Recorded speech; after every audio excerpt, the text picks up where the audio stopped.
Hello friends. आज जो हम लोग डिस्कस करने वाले हैं वो करने वाले हैं चार ऐसे पेमेंट सिस्टम के बारे में जिसका यूज हम डेली रूटीन में करते हैं। वो चारों पेमेंट सिस्टम है आरटीजीएस, एनईएफटी, आईएमपीएस और यूपीआई। ये चारों पेमेंट सिस्टम एक दूसरे से कैसे अलग है, एक सिस्टम के होते हुए हमने दूसरे सिस्टम को इंट्रोड्यूस क्यों किया, इन सभी चीजों को हम समझेंगे। साथ ही साथ समझेंगे कि किनके द्वारा कौन सा सिस्टम इंट्रोड्यूस किया गया था। ठीक है, सो हम स्टार्ट करते हैं। और स्टार्ट करने से पहले मैं एक मुहावरा कहना चाहूंगा। ये मुहावरा बिल्कुल ही इस चारों सिस्टम पे समझने के लिए मतलब सटीक मुहावरा है। आवश्यकता ही आविष्कार की जननी है। Necessity is the mother of innovation, invention. ये कैसे स्टेटमेंट यहाँ पे सेट करता है वो हम बहुत इजी तरीके से समझ जाएंगे। जो हमारा सबसे पहला सिस्टम इंट्रोड्यूस किया गया था वो किया गया था आरबीआई के द्वारा आरटीजीएस 2004 में। इस सिस्टम के द्वारा आरबीआई ने जो फीचर प्रोवाइड किया था उसमें कोई भी इंडिविजुअल, कोई भी ऑर्गेनाइजेशन अपने अकाउंट से 2 लाख से ज्यादा का अमाउंट, मिनिमम कैपिंग था 2 लाख, 2 लाख या उससे ज्यादा का अमाउंट रियल टाइम में किसी को भी ट्रांसफर कर सकता है। इसमें किसी भी तरह की कोई इश्यू नहीं होगी। यहाँ पे जो नीड होता था वो होता था सामने वाले जो इंडिविजुअल्स या ऑर्गेनाइजेशन है उनके अकाउंट डिटेल्स का, जैसे उनका अकाउंट नंबर, उनका अकाउंट पे क्या नाम है, उनका आईएफएससी कोड। इन सिस्टम के द्वारा कोई भी इंडिविजुअल, कोई भी ऑर्गेनाइजेशन किसी को भी रियल टाइम पे 2 लाख या 2 लाख से ज्यादा का अमाउंट ट्रांसफर कर सकता था। उसके बाद लॉन्च किया गया NEFT. NEFT stand for national electronic funds transfer. Funds, यहाँ पे फंड नहीं है, फंड्स है, नेशनल इलेक्ट्रॉनिक फंड्स ट्रांसफर। इनके द्वारा यहाँ पे क्या ऐसा फीचर डिफरेंट दिया गया जिस कारण से एनईएफटी को लॉन्च करना पड़ा? क्योंकि आरटीजीएस में हमें जो यहाँ पे कैपिंग दिया गया था, मिनिमम कैपिंग था 2 लाख। अब जो हमारा सोसाइटी है, हर दूसरे पर्सन को लाखों में ट्रांसफर तो नहीं करना होता है। हो सकता है हमें 1000 करना हो सकता है हमें 2000 करना हो सकता है हमें 5000 करना हो। इन सारे समस्याओं को देखते हुए यहाँ पे आवश्यकता लगा कि कोई एक ऐसा हमारे पास प्लेटफॉर्म होना चाहिए, कोई ऐसी सिस्टम होनी चाहिए जिसके द्वारा कम अमाउंट जिन्हें ट्रांसफर करना हो वो भी कर सकें। इन सारी समस्याओं के साथ लाया गया एनईएफटी। एनईएफटी लॉन्च किया गया था 2005 में नवंबर के टाइम पे। जब ये लॉन्च हुआ तो बताया गया कि आप कोई भी अमाउंट 1 रुपए से लेकर, कोई भी मैक्सिमम लिमिट नहीं है, ट्रांसफर कर सकते हैं इसके द्वारा। लेकिन ये जो आप पेमेंट करेंगे वो आपका बैच में सेटलमेंट होगा। शुरुआत में ये बैच 3 घंटे का हुआ करता था, जो अभी आधे घंटे के अंदर सेटलमेंट हो जाता है, और अब ये 48 टाइम्स पूरे दिन में सेटलमेंट होता है। पहले ये जो था वो बैंकिंग आवर्स में ही होता था, अभी ये 24/7 वर्क करता है। यहाँ पे बस एक प्रॉब्लम रह गया था कि जो आपका पेमेंट है, अगर आप 11 बजे करते हो या 11:02 में भी करते हो, तो जो नेक्स्ट बैच होगा आधे घंटे के ड्यूरेशन के बाद, उसी में आपका पेमेंट सेटल होगा। उससे पहले आपका पेमेंट सेटल नहीं होगा। ये सबसे सेफ तरीका भी है। और इसी तरीके के द्वारा जो आप कोई भी ऑर्गेनाइजेशन में अगर आप काम करते होंगे, आपका जो सैलरी आता है, मोस्टली इसी तरीकों को यूज किया जाता है, जिससे बहुत ही आसानी से आपके सारे डिटेल्स आप मेंशन कर देते हैं, और आधे घंटे के बैचेस के बाद आपके जो सैलरी है या फिर जिनको भी आप ट्रांसफर कर रहे हैं वो आपका अमाउंट सेटल हो जाता है। इन सेटलमेंट को बेसिकली यूज किया जाता है एक पैरामीटर के, एक अलग प्रोसेस के द्वारा। जैसे हम एग्जांपल से समझ सकते हैं, एसबीआई बैंक है, आईसीआईसीआई बैंक है, एक्सिस बैंक है, आईडीएफसी बैंक है।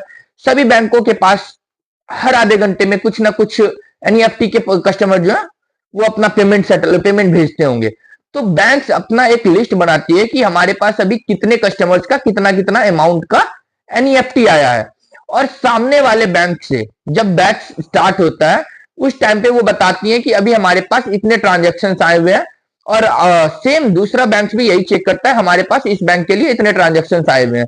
और फिर दोनों बैंक्स आपस में डिस्कस करते हैं, चेक करते हैं, जिनका अमाउंट ज्यादा होता है वो सामने वाले बैंक को उतना अमाउंट दे देते हैं और एक दूसरे के साथ सेटलमेंट कर लेते हैं। एनईएफटी इस प्रोसेस के द्वारा क्लियर होता है। जब हमारे पास आरटीजीएस था, एनईएफटी था, फिर हमारे पास आया 2010 में IMPS, stand for immediate payment service. ये क्यों लाया गया? क्योंकि जब एनईएफटी हम करते हैं तो यहां पे हमें टाइम देना पड़ता है। हमने बताया था कि आवश्यकता ही आविष्कार की जननी है। अब हम हर वक्त शॉर्टकट ढूंढते हैं, हर वक्त हम इजियर वे खोजते हैं। अब हम आधा घंटा भी वेट नहीं करना चाह रहे थे, तब लाया गया आईएमपीएस। सॉरी, आईएमपीएस जो लाया गया था वो आरबीआई के द्वारा नहीं लाया गया था। ये बहुत ही अच्छा सवाल है, क्योंकि मैक्सिमम टाइम अगर हमारे पास कोई भी फाइनेंशियल प्रोडक्ट की बात होती है तो हम सोचते हैं कि शायद ही आरबीआई के द्वारा ही लॉन्च हुआ होगा, लेकिन ये लॉन्च हुआ था एनपीसीआई के द्वारा। NPCI stand for national payment corporation of India, ठीक है।